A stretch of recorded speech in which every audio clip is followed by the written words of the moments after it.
അന്തിക്കാട് ഗ്രാമപഞ്ചായത്ത് 2026-27 വർഷത്തെ budget panchayat president CK കൃഷ്ണകുമാറിന്റെ അധ്യക്ഷതയിൽ ചേർന്ന യോഗത്തിൽ വൈസ് പ്രസിഡന്റ് സംഗീത ഷിബു അവതരിപ്പിച്ചു. നൂതന പദ്ധതികൾ പ്രകാരം പ്രാദേശിക ടൂറിസം വഴി വരുമാനം വർദ്ധിപ്പിക്കാനും ഒരു വീട് ഒരു തൊഴിൽ എന്ന പദ്ധതി നടപ്പിലാക്കാനും ലക്ഷ്യമിടുന്നതായി പ്രസിഡന്റ് ആമുഖ പ്രസംഗത്തിൽ സൂചിപ്പിച്ചു. 32,17,84,224 രൂപ വരവും 31,31,04,000 രൂപ ചെലവും 86,80,224 രൂപ മിച്ചവും പ്രതീക്ഷിക്കുന്ന ബജറ്റിൽ ഭിന്നശേഷി പരിപാലനം, കാർഷിക മേഖല, കുടിവെള്ള മേഖല, റോഡ് വികസനം, ലൈഫ് മിഷൻ പദ്ധതി, ആരോഗ്യം, പട്ടികജാതി വിഭാഗ ഉന്നമനം എന്നിവയ്ക്ക് ഊന്നൽ നൽകിയിരിക്കുന്നു. യോഗത്തിൽ അന്തിക്കാട് ബ്ലോക്ക് പഞ്ചായത്ത് പ്രസിഡന്റ് ജ്യോതിലക്ഷ്മി വസന്തൻ, വികസന standing committee chairperson Menaka teacher, ആസൂത്രണ കമ്മിറ്റി ഉപാധ്യക്ഷൻ ഷിബു കൊല്ലാറ എന്നിവർ സംസാരിച്ചു.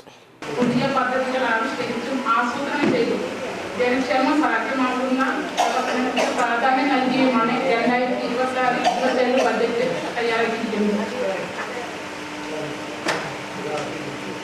ലഭ്യമായിരിക്കാവുന്ന പ്രതീക്ഷിത വരവ് പരിഗണിച്ച് വിവിധ മേഖലകൾക്ക് പരമാവധി തുക വകയിരുത്തിയാണ് ഈ ബജറ്റ് തയ്യാറാക്കിയിട്ടുള്ളത്. കാലാകാലങ്ങളിൽ അന്തിക്കാട് പഞ്ചായത്തിന് നൽകിയിരുന്ന ഭരണസമിതികളുടെ ദീർഘവീക്ഷണത്തിന്റെയും അധ്വാനത്തിന്റെയും ഭാഗമായുള്ള വികസന പ്രവർത്തനങ്ങൾ നിലനിർത്തുന്നതിനോടൊപ്പം പുതിയ പദ്ധതികൾ ആവിഷ്കരിച്ച് നടപ്പാക്കിയും ജനക്ഷേമ പ്രവർത്തനങ്ങൾ നടത്തുന്നതിന് ഊന്നൽ നൽകിയുമാണ് 2026-27 ബജറ്റ് തയ്യാറാക്കിയിരിക്കുന്നത്.